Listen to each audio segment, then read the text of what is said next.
Sejam todos bem-vindos ao canal Companheiros da Luz. Leitura do livro Libertação. Coleção A Vida no Mundo Espiritual, obra do Espírito André Luiz, por Chico Xavier. Iniciemos então o capítulo 4. Numa cidade estranha. No dia imediato, pusemo-nos em marcha. Respondendo-nos às arguições afetuosas, o instrutor informou-nos de que teríamos apenas alguns dias de ausência. Além dos serviços referentes ao encargo particular que nos mobilizava, entraríamos em algumas atividades secundárias de auxílio. Técnico em missões dessa natureza, afirmou que nos admitira, num trabalho que ele poderia desenvolver sozinho, não só pela confiança que em nós depositava, mas também pela necessidade da formação de novos cooperadores, especializados no Ministério de Socorro às Trevas. Após a travessia de várias regiões, em descida, com escalas por diversos postos e instituições socorristas, penetramos vasto domínio de sombras. A claridade solar jazia diferenciada. Fumo cinzento cobria o céu em toda a sua extensão. A volitação fácil se fizera impossível. A vegetação exibia aspecto sinistro e angustiado. As árvores não se vestiam de folhagem farta e os galhos, quase secos, davam a ideia de braços erguidos em súplicas dolorosas. Aves agoureiras, de grande tamanho, de uma espécie que poderá ser situada entre os corvídeos, crocitavam em surdina, semelhando-se a pequenos monstros alados espiando presas ocultas. O que mais contristava, porém, não era o quadro desolador, mais ou menos semelhante a outros de meu conhecimento, e sim, os apelos cortantes que provinham dos pântanos. Gemidos tipicamente humanos eram pronunciados em todos os tons. Acredito, teríamos examinado individualmente os sofredores que aí se localizavam, se nos entregássemos à detida apreciação. Todavia, Gubbio, à maneira de outros instrutores, não se detinha para atender à curiosidade improdutiva. Lembrando a selva escura a que Alighieri se reporta no imortal poema, eu trazia o coração premido de interrogativas inquietantes. Perguntava-me se aquelas árvores estranhas, de frondes ressecadas, mas vivas, seriam almas convertidas em silenciosas sentinelas de dor, qual a mulher de Lot, transformada simbolicamente em estátua de sal. E aquelas grandes corujas diferentes, cujos olhos brilhavam desagradavelmente nas sombras, seriam homens desencarnados sob tremendo castigo da forma. Quem chorava nos vales extensos de lama? Criaturas que houvessem vivido na terra que recordávamos, ou duendes desconhecidos para nós. De quando em quando, grupos hostis de entidades espirituais em desequilíbrio nos defrontavam, seguindo adiante, indiferentes, incapazes de registrar-nos a presença. Falavam em alta voz, em português degradado, mas inteligível, evidenciando pelas gargalhadas, deploráveis condições de ignorância. Apresentavam-se em trajes bizonhos e conduziam apetrechos de lutar e ferir. Avançamos mais profundamente, mas o ambiente passou a sufocar-nos.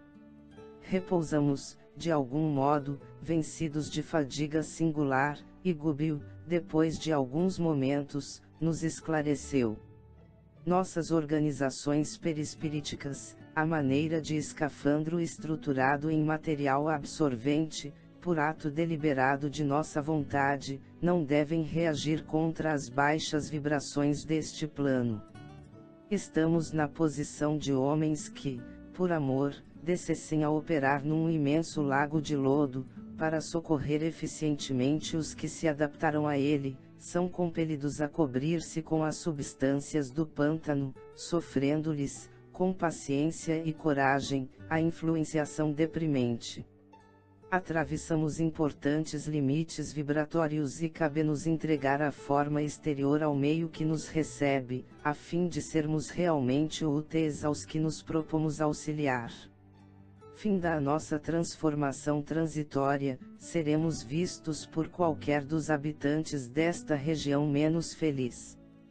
A oração, de agora em diante, deve ser nosso único fio de comunicação com o alto, até que eu possa verificar, quando na crosta, qual o minuto mais adequado de nosso retorno aos dons luminescentes.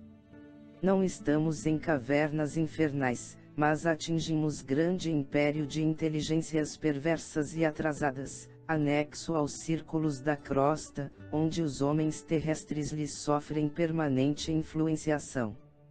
Chegou para nós o momento de pequeno testemunho. Muita capacidade de renúncia é indispensável, a fim de alcançarmos nossos fins. Podemos perder por falta de paciência ou por escassez de vocação para o sacrifício. Para a malta de irmãos retardados que nos envolverá, seremos simples desencarnados, ignorantes do próprio destino.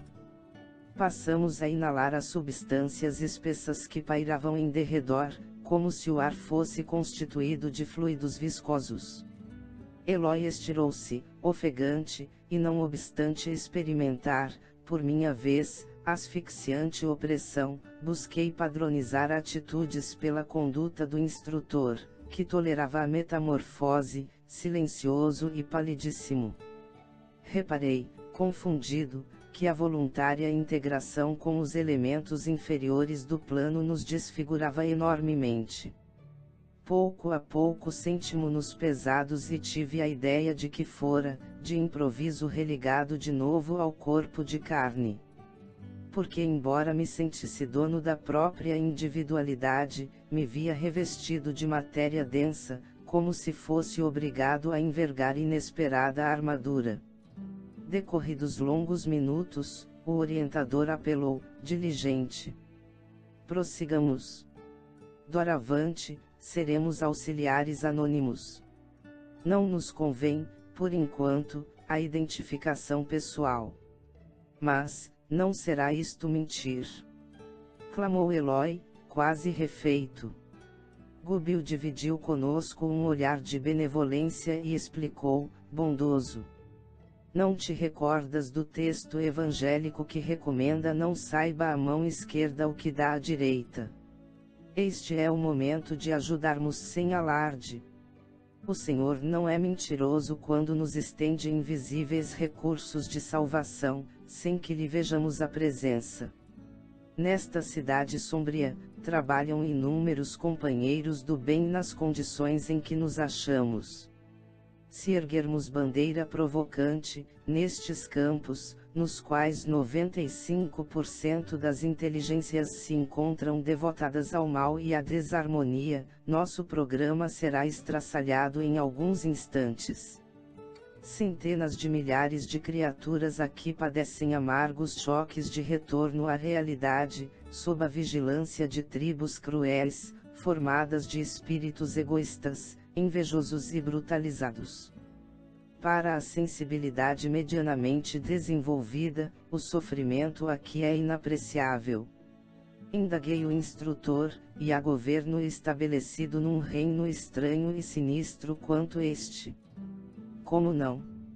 Respondeu Gubil, atenciosamente. Qual ocorre na esfera carnal, a direção, neste domínio, é concedida pelos poderes superiores, a título precário.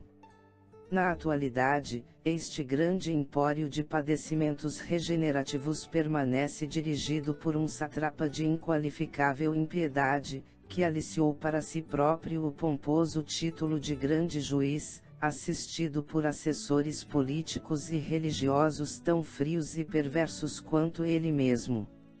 Grande aristocracia de gênios implacáveis aqui se alinha, senhoreando milhares de mentes preguiçosas, delinquentes e enfermiças. E por que permite Deus semelhante absurdo? Dessa vez, Era o meu colega que perguntava de novo, semi-apavorado agora, ante os compromissos que assumiramos. Longe de perturbar-se, Gubil replicou. Pelas mesmas razões educativas através das quais não aniquila uma nação humana quando, desvairada pela sede de dominação, desencadeia guerras cruentas e destruidoras, mas a entrega à expiação dos próprios crimes e ao infortúnio de si mesma, para que aprenda a integrar-se na ordem eterna que preside a vida universal. De período a período, contado cada um por vários séculos, a matéria utilizada por semelhantes inteligências é revolvida e reestruturada, qual acontece nos círculos terrenos. Mas se o Senhor visita os homens pelos homens que se santificam, corrige igualmente as criaturas por intermédio das criaturas que se endurecem ou bestializam. Significa então que os gênios malditos, os demônios de todos os tempos, exclamei, reticencioso. Somos nós mesmos. Completou o instrutor, paciente. Quando nos desviamos, impenitentes, da lei. Já perambulamos por estes sítios sombrios e inquietantes, mas os choques biológicos do renascimento e da desencarnação, mais ou menos recentes, não te permitem, nem a Eloy, o desabrocho de memórias do passado completas. Comigo, porém, a situação é diversa. A extensão de meu tempo, na vida livre, já me confere recordações mais dilatadas, e de antemão, conheço as lições que constituam novidade. Muitos de nossos companheiros, guindados à altura, não mais identificam nestas paragens senão motivos de cansaço, repugnância e pavor. Todavia, é forçoso observar que o pântano, invariavelmente, é uma zona da natureza pedindo o socorro dos servos mais fortes e generosos. Música exótica fazia-se ouvir não distante, e Gubil rogou-nos prudência e humildade, em favor do êxito no trabalho a desdobrar-se. Reerguemo-nos e avançamos. Fizera-se-nos tardio o passo e nossa movimentação difícil. Em voz baixa, o orientador reiterou a recomendação. Em qualquer constrangimento íntimo, não nos esqueçamos da prece. É, de hora em diante, o único recurso de que dispomos a fim de mobilizar nossas reservas mentais superiores, em nossas necessidades de reabastecimento psíquico. Qualquer precipitação pode arrojar-nos a estados primitivistas, lançando-nos em nível inferior, análogo ao dos espíritos infelizes que desejamos auxiliar.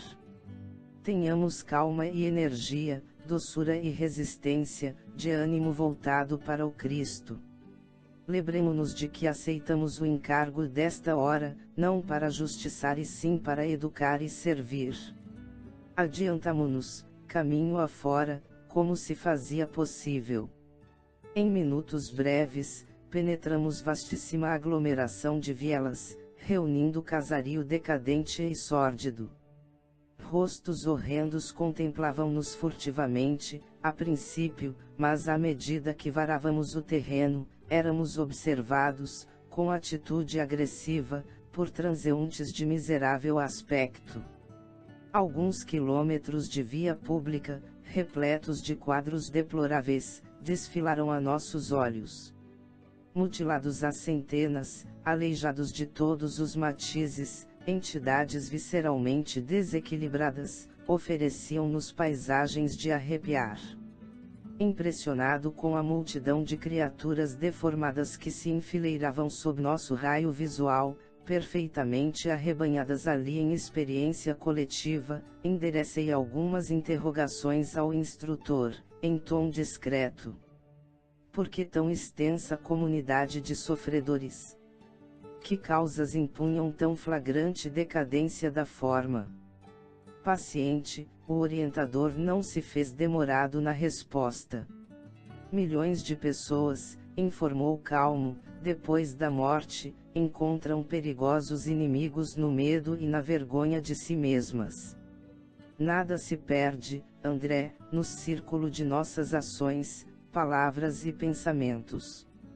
O registro de nossa vida opera-se em duas fases distintas, perseverando no exterior, através dos efeitos de nossa atuação em criaturas, situações e coisas, e persistindo em nós mesmos, nos arquivos da própria consciência, que recolhe matematicamente todos os resultados de nosso esforço, no bem ou no mal, ao interior dela própria. O espírito, em qualquer parte, move-se no centro das criações que desenvolveu. Defeitos escuros e qualidades louváveis envolvem-no, onde se encontre. A criatura na terra, por onde peregrinamos, ouve argumentos alusivos ao céu e ao inferno e acredita vagamente na vida espiritual que a espera, além túmulo. Mais cedo que possa imaginar, perde o veículo de carne e compreende que não se pode ocultar por mais tempo, desfeita a máscara do corpo sob a qual se escondia à maneira da tartaruga dentro da carapaça. Sente-se tal qual é e receia a presença dos filhos da luz, cujos dons de penetração lhe identificariam, de pronto, as mazelas indesejáveis. O perispírito, para a mente, é uma cápsula mais delicada, mais suscetível de refletir-lhe a glória ou a viciação, em virtude dos tecidos rarefeitos de que se constitui. Em razão disso, as almas decaídas, num impulso de revolta contra os deveres que nos competem a cada um, nos serviços de sublimação, aliam-se umas às outras através de organizações em que exteriorizam, tanto quanto possível, os lamentáveis pendores que lhes são peculiares, não obstante ferretoadas pelo aguilhão das inteligências vigorosas e cruéis. Mas, interfere, não há recursos de reerguer semelhantes comunidades. A mesma lei de esforço próprio funciona igualmente aqui. Não faltam apelos santificantes de cima, contudo, com a ausência da íntima adesão dos interessados ao ideal da melhoria própria, é impraticável qualquer iniciativa legítima, em matéria de reajustamento geral. Sem que o espírito, senhor da razão e dos valores eternos que lhe são consequentes, delibere mobilizar o patrimônio que lhe é próprio, no sentido de elevar o seu campo vibratório, não é justo seja arrebatado, por imposição, a regiões superiores que ele mesmo, por enquanto, não sabe desejar. E até que resolva atirar-se ao empreendimento da própria ascensão, vai sendo aproveitado pelas leis universais no que possa ser útil à obra divina. A minhoca, enquanto é minhoca, é compelida a trabalhar o solo, o peixe, enquanto é peixe, não viverá fora d'água. Sorrindo, ante a própria argumentação, concluiu bem-humorado. É natural, pois, que o homem, dono de vastas teorias de virtude salvadora, enquanto se demora no comboio da inferioridade seja empregado em atividades inferiores. A lei estima infinitamente a lógica. Calou-se Gubbio, evidentemente constrangido pela necessidade de não acordarmos demasiada atenção em torno de nós. Tocado, no entanto, pela miséria que ali emoldurava tanta dor, perdi-me num mar de indagações íntimas. Que empório extravagante era aquele? Algum país onde vicejassem tipos sub-humanos. Eu sabia que semelhantes criaturas não envergavam corpos carnais e que se congregavam num reino purgatorial, em benefício próprio, entretanto, vestiam-se de roupagens de matéria francamente imunda. Lombroso e Freud encontrariam aí extenso material de observação. Incontáveis tipos que interessariam, de perto, a criminologia e a psicanálise. Vagueavam absortos, sem rumo. Exemplares inúmeros de pigmeus, cuja natureza em si ainda não posso precisar, passavam por nós, aos bandos. Plantas exóticas, desagradáveis ao nosso olhar, ali proliferam e animais em cópia abundante, embora monstruosos, se movimentavam a esmo, dando-me a ideia de seres acabrunhados que pesada mão transformara em duendes. Becos e despenhadeiros escuros se multiplicavam em derredor, acentuando-nos o angustioso assombro. Após a travessia de vastíssima área, não sopitei as interrogações que me escapavam do cérebro. O instrutor, todavia, esclareceu, discreto. Guarda as perguntas intempestivas no momento. Estamos numa colônia purgatorial de vasta expressão. Quem não cumpre aqui dolorosa penitência regenerativa, pode ser considerado inteligência sub-humana. Milhares de criaturas, utilizadas nos serviços mais rudes da natureza, movimentam-se nestes sítios em posição infraterrestre. A ignorância, por ora, não lhes confere a glória da responsabilidade. Em desenvolvimento de tendências dignas, candidatam-se à humanidade que conhecemos na crosta. Situam-se entre o raciocínio fragmentário do macacoide e a ideia simples do homem primitivo na floresta. Afeiçoam-se a personalidades encarnadas ou obedecem, cegamente, aos espíritos prepotentes que dominam em paisagens como esta. Guardam, enfim, a ingenuidade do selvagem e a fidelidade do cão. O contato com certos indivíduos inclina-os ao bem ou ao mal e somos responsabilizados pelas forças superiores que nos governam, quanto ao tipo de influência que exercermos sobre a mente infantil de semelhantes criaturas. Com respeito aos espíritos que se mostram nestas ruas sinistras, exibindo formas quase animalescas, neles reparamos várias demonstrações da anormalidade a que somos conduzidos pela desarmonia interna. Nossa atividade mental nos marca o perispírito. Podemos reconhecer a propriedade do acerto, quando ainda no mundo. O glutão começa a adquirir aspecto deprimente no corpo em que habita. Os viciados no abuso do álcool passam a viver de borco, arrojados ao solo, à maneira de grandes vermes. A mulher que se habituou a mercadejar com o vaso físico, olvidando as sagradas finalidades da vida, apresenta máscara triste, sem sair da carne. Aqui, porém, André, o fogo devorador das paixões aviltantes revela suas vítimas com mais hedionda crueldade.